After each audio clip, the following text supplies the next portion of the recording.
Good morning everyone. मैं Himanshu Singh Saket IAS के YouTube channel पे आपका स्वागत करता हूं। आज हम लोग का एक करंट का इशू जो अभी चर्चा में है, ये है नेशनल सिक्योरिटी स्ट्रेटजी, राष्ट्रीय सुरक्षा रणनीति के बारे में। ठीक है। जो बहुत सारे देश आज अगर हम देखें, जो वर्ल्ड के पावरफुल कंट्रीज हैं, जैसे फॉर एग्जांपल आपका यूएसए, ठीक है, रसिया हो गया, यूके हो गया, ठीक, और चाइना वगैरह, तो ये लोगों के पास भी ऐसी अपनी स्ट्रेटजी है। ये स्ट्रेटजी बेसिकली काम क्या करता है? इसका काम होता है कि अगर देश में कोई सिक्योरिटी थ्रेट है, कोई इंसर्जेंसी या कोई अचानक से होने वाली कुछ ऐसी घटनाएं जिनकी अपेक्षा ना हो, ठीक है ना, उसमें टेररिज्म हो सकता है या इंटरनल डिस्टर्बेंस हो सकता है, ये सारी चीजें। तो ओवरऑल इसका स्पेक्ट्रम बहुत इस ब्रॉड है। ठीक है। ये सभी सेक्टर्स को, यानी एक तरीके से अगर हम देखें, हमारे देश में बैलेंस को बनाए रखना इसका मेन मोटिव होता है। ठीक। तो ऐसी सिचुएशन में अगर कोई इनस्टेबिलिटी होती है, ठीक है ना, तो वहां पे काम करती है ये स्ट्रेटजी, किस तरीके से निर्णय लेना है, क्या निर्णय लेना है। ओके। और इन सब प्रक्रियाओं में क्विक एक्शंस की बहुत ज्यादा जरूरत होती है। तो ऐसे में जो मेन रोल निभाता है वो है राष्ट्रीय सुरक्षा रणनीति। तो इन देशों द्वारा इसको सक्सेसफुली इसको एग्जीक्यूट किया जा रहा है। तो इसी को देखते हुए हमारे देश में भी पिछले कई समय से जो है इसकी डिमांड चल रही थी। डिफरेंट सिक्योरिटी एजेंसीज की बात करें हम लोग, आर्म फोर्सेस, ठीक है, जैसे अगर हम बात करें पूर्व जो हमारे सिक्योरिटी एडवाइजर रहे हैं मेनन साहब, ठीक है, इन लोगों ने भी इनकी डिमांड के बारे में बोला है कि भाई ये ऐसी स्ट्रेटजी हमारे देश में होनी चाहिए। ठीक है। इसके पीछे बैक में अगर हम जाएं, जो कारगिल रिव्यू कमेटी थी, ठीक है, 1999 की। ओके। तो ये सब भी इन्होंने भी इनकी डिमांड की थी कि हमारे देश में इस तरीके की जो सिक्योरिटी स्ट्रेटजी है वो होना चाहिए, ताकि हम लोग ऐसी चुनौतियों से तुरंत निपट सकें। क्लियर है? ओके। तो ये सब डिमांड है इसकी। देखते हैं इसमें ये है क्या, बेसिकली इसके क्या बेनिफिट हो सकते हैं, कौन कौन से चैलेंजेस आ सकते हैं इसको इंप्लीमेंट करने में, और आगे क्या करना चाहिए वे फॉरवर्डिंग में, इसको हम देखेंगे। ठीक है। चलिए स्टार्ट करते हैं हम लोग। राष्ट्रीय सुरक्षा रणनीति, इसको हम लोग क्या कहते हैं? National security strategy. ओके। तो इंडिया भाई अब रिसेंटली इसको बनाने जा रहा है। हो सकता है आने वाले 1-2 साल के अंदर ये हमारा बन के तैयार हो जाए। ठीक है। ये स्ट्रेटजी देखिए, अगर इसमें हम, तो भारतीय केंद्रीय सुरक्षा परिषद जो सचिवालय है, ठीक है, ये सचिवालय इस संबंध में लंबे समय से जानकारी इकट्ठा कर रहा है। डिफरेंट मंत्रालय से, सिक्योरिटी एजेंसी से जो इनपुट मिले हैं, ओके, उनके बेसिस पे ये इस संबंध में कार्य कर रहा है। ठीक है। पहली बार होगा ये जबकि भारत इस तरह की सुरक्षा रणनीति का निर्माण करेगा। क्लियर है? ओके। अभी तक ऐसी कोई हमारे देश में सिक्योरिटी स्ट्रेटजी फॉर्म्ड नहीं हुई है। ओके। और इसका मेन अगर हम कार्य देखें तो तात्कालिक खतरों से निपटने के लिए तुरंत फैसले लेने में ये मदद करेगी। ठीक है। ऐसी जो चैलेंजेस होते हैं ना, यहाँ पे हमें क्विक एक्शन लेना बहुत जरूरी होता है। ठीक है। ओके। क्योंकि जितना डिले होता जाएगा उतना ही उसका इफेक्ट जो होता है, ठीक है ना, आम जनता पे, नॉर्मल हमारे लॉ ऑर्डर पे, ये सब पड़ता जाता है। ठीक है। तो उसको कम करने के लिए क्विक एक्शन लेना है। और ऐसे में हमारे पास एक गाइडलाइन के रूप में, एक दिशा निर्देश के रूप में, ओके, एक डॉक्यूमेंट जो होता है वही है हमारी ये नेशनल सिक्योरिटी स्ट्रेटजी। क्लियर है? आगे बढ़े हम लोग इसमें। तो इस तरह की अगर हम देखें विश्व में और कौन से देश, तो बेसिकली अगर हम बात करें, अमेरिका हो गया, यूके हो गया, रूस हो गया, ठीक है ना, चाइना हो गया, ये देश हैं। यहाँ पे उनकी खुद की नेशनल सिक्योरिटी स्ट्रेटजी है, ठीक है, जिसको वो लोग एग्जीक्यूट करते हैं अपने यहाँ पे, और समय समय पे उनमें सुधार भी होता रहता है। ये फ्लेक्सिबिलिटी होती है क्योंकि आपको पता है डे बाय डे हमारे सर्कमफ्रेंसेस में अगर हम देखें तो डिफरेंट डिफरेंट नए चैलेंजेस उभर रहे हैं। जैसे अगर रिसेंटली हम बात करें, आईटी का जमाना है, ठीक है ना, तो इसमें क्या होता है भाई, साइबर अटैक जो होते हैं, ऐसी चीजें हो गई। ओके। क्रिप्टो टेररिज्म, ठीक है। तो इस तरीके के जो थ्रेट है, इनके लिए, इनको टैकल करने के लिए इनमें समय समय पे ऐसे चेंजेस होते रहते हैं। ठीक है।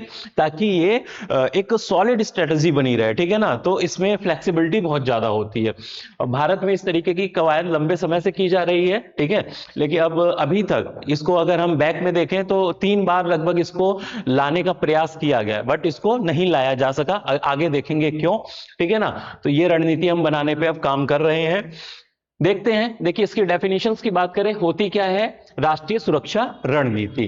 तो राष्ट्रीय सुरक्षा के हितों की रक्षा, उन्हें बढ़ावा देने के मकसद से एक ऐसी व्यवस्था है ये जिसमें देश के सभी सैन्य, राजनयिक, आर्थिक, सामाजिक नीतियों का समन्वय हो। इसका स्पेक्ट्रम देख रहे हैं कितना ब्रॉड है। ओके, राष्ट्रीय सुरक्षा रणनीति कही जा सकती है। ओके, ये डेफिनेशन बेसिक सी।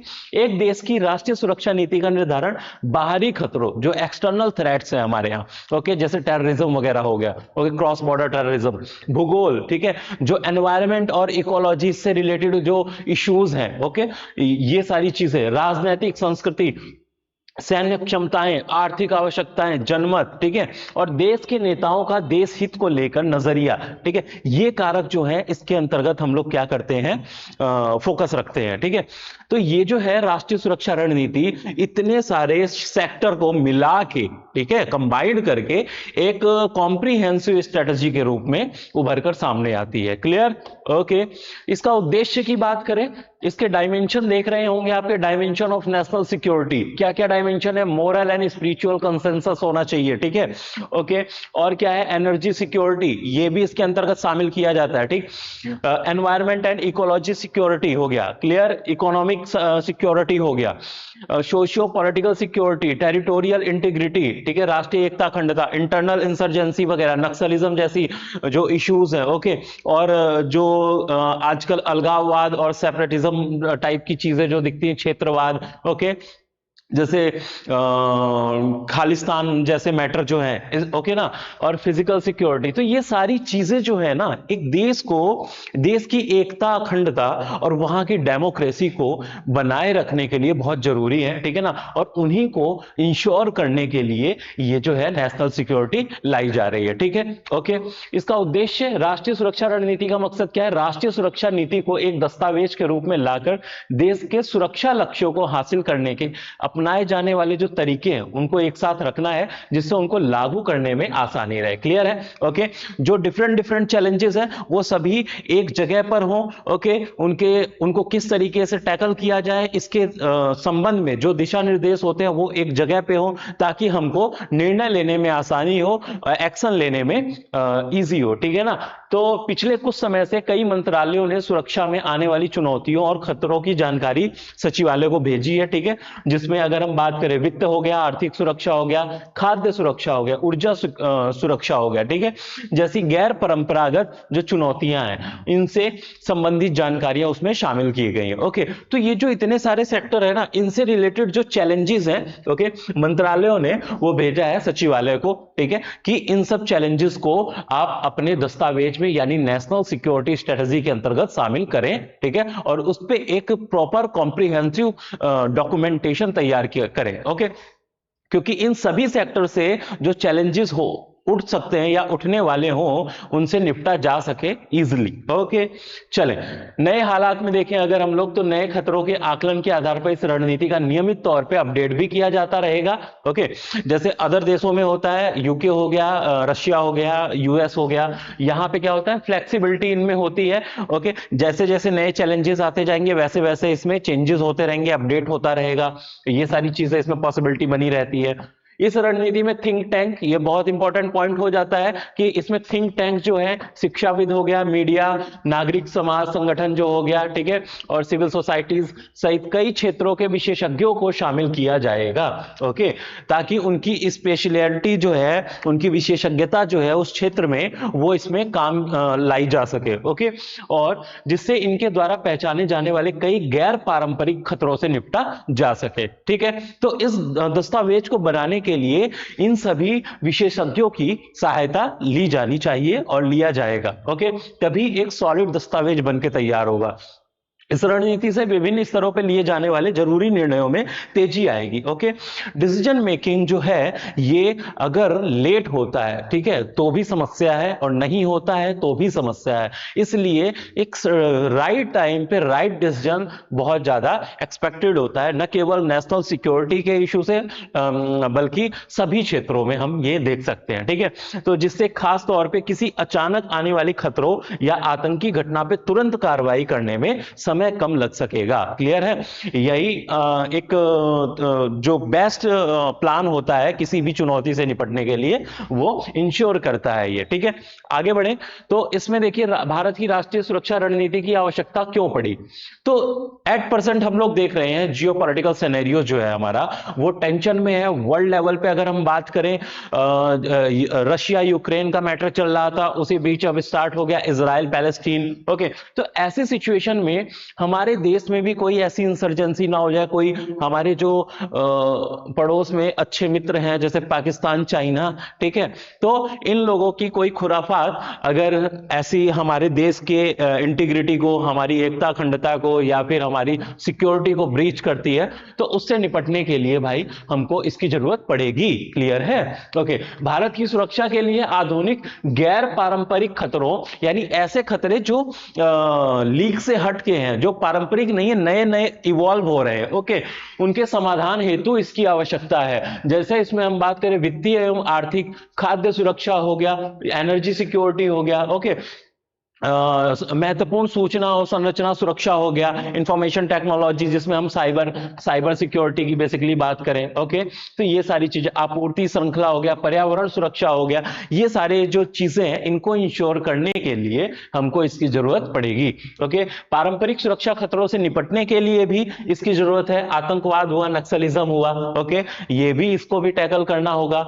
तो हम इस तरीके की एक सॉलिड नेशनल सिक्योरिटी स्ट्रेटजी की जरूरत पड़ती है। ओके, सुरक्षा रणनीति में सैन्य आधुनिकीकरण के लिए भी एक मार्गदर्शक के रूप में ये काम करेगी। ओके, जो सैन्य आधुनिकीकरण है, ओके, और जैसे अभी हम रिसेंटली देखें इसमें सैन्य आधुनिकीकरण की ही बात करें तो इसमें एक टर्म और आता है जिसको हम कहते हैं थिएटराइजेशन। क्या कहते हैं?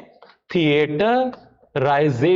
ओके, इसका मतलब होता है जो हमारी तीनों सेनाएं हैं ना, थल सेना, वायु सेना, नौसेना, ठीक है, इन सेनाओं को एक ही कमांड बेस पे लाना, यानी उसका एक सिंगल कमांडर हो, ओके, और तीनों से रिलेटेड जो, ताकि उनके बीच में कोऑर्डिनेशन हो पाए, ओके, और एक सिंगल डिसीजन से सभी सर्विसेज को हम चला पाए। ठीक, तो ऐसे इसको कहते हैं हम लोग थिएटराइजेशन। ओके, तो एक सिंगल छत के नीचे ये तीनों सर्विसेज एक साथ बैठे, वहां पे निर्णय लिए जाए ताकि ठोस निर्णय हो, क्विक निर्णय हो, ओके, और तुरंत हम एक्शन ले पाए। तो ये सारी चीजें, इनके लिए क्या होगा, एक मार्गदर्शक के रूप में भी ये काम करेगा राष्ट्रीय सुरक्षा रणनीति। सशस्त्र बलों को राजनीतिक दिशा निर्देश के रूप में भी ये काम करता है। ठीक है, ओके, जैसे अभी रिसेंटली बात करें, अभी तक हमने इसको बनाया नहीं है, तो अभी क्या किया जाता है, जो रक्षा मंत्री का 2009 का परिचालन निर्देश है जिसको ऑपरेशनल डायरेक्टिव कहते हैं, उसको यूज किया जाता है। ठीक है, कि कैसी कंडीशन में हमको क्या निर्णय लेने चाहिए, क्या होगा आगे, ताकि हम न केवल सिक्योरिटी बल्कि इंटरनेशनल रिलेशंस को भी ध्यान में रख के काम करें। ओके, तो ऐसे में इस तरीके के जो डायरेक्टिव्स हैं इनका यूज किया जाता है। बट अब ये क्या हो गए हैं ना, ये आउटडेटेड हो चुके हैं। ओके, तो इनका इतना वैल्यू नहीं रह जाता, आउटडेटेड है, तो इनको अपडेट की जरूरत है, अमेंडमेंट करना पड़ेगा इन सब चीजों में, डायरेक्टिव्स में, और यही सारी चीजों के लिए रिक्वायरमेंट हो रही है किसकी, नेशनल सिक्योरिटी स्ट्रेटेजी की। ओके, और राष्ट्रीय सुरक्षा रणनीति रक्षा बलों और राष्ट्रीय सुरक्षा के प्रबंधन में राजनीतिक जवाबदेही, वेरी इंपॉर्टेंट पॉइंट है, पॉलिटिकल अकाउंटेबिलिटी जो है उसको बढ़ाएगी। ओके, यही पॉलिटिकल अकाउंटेबिलिटी जो है आगे चैलेंज भी बन जाती है कि राजनीतिक, आज तक हमारे देश में इसी अकाउंटेबिलिटी की वजह से जो नेशनल सिक्योरिटी का मैनेजमेंट है, इसकी अकाउंटेबिलिटी की वजह से जो राजनीतिक दल हैं वो आगे कदम नहीं बढ़ाना चाहते हैं। क्लियर है? ओके, तो जो कि इसके सामने एक चुनौती भी खड़ी कर रहा है, इसको इंप्लीमेंट अभी तक ना होने की वजह से। क्लियर है? तो ये कुछ पॉइंट्स थे। इसमें अगर हम बात करें क्या क्या चैलेंजेस हो सकते हैं इस सिक्योरिटी स्ट्रेटजी को लागू करने में, तो इसमें अगर हम बात करें तो देखिए, सबसे पहले देखें तो जो वर्तमान में नए नए खतरे आ रहे हैं, ठीक है, जैसे मैं बताऊं आपको, साइबर अटैक, ओके, इसके अलावा हम क्रिप्टो टेररिज्म की बात करें, क्रिप्टो टेररिज्म, ओके, जो फंडिंग करता है क्रिप्टो करेंसी के माध्यम से आर्म्स को, ड्रग्स को एंड अदर जो जैसे ऐसी एक्टिविटीज होती हैं जैसे नक्सलिज्म वगैरह हो गया, इन लोगों को फंडिंग सप्लाई करना, ठीक है, ताकि किसी देश की एकता अखंडता को हम तोड़ पाए। तो ऐसी सिचुएशन में इन सब पैसों को हम क्रिप्टो के माध्यम से लोग क्या करते हैं, या आतंकी संगठन क्या होते हैं, ट्रांसफर करते हैं। तो ये सब क्रिप्टो टेररिज्म, साइबर अटैक के बारे में आप जानते ही होंगे, ठीक है।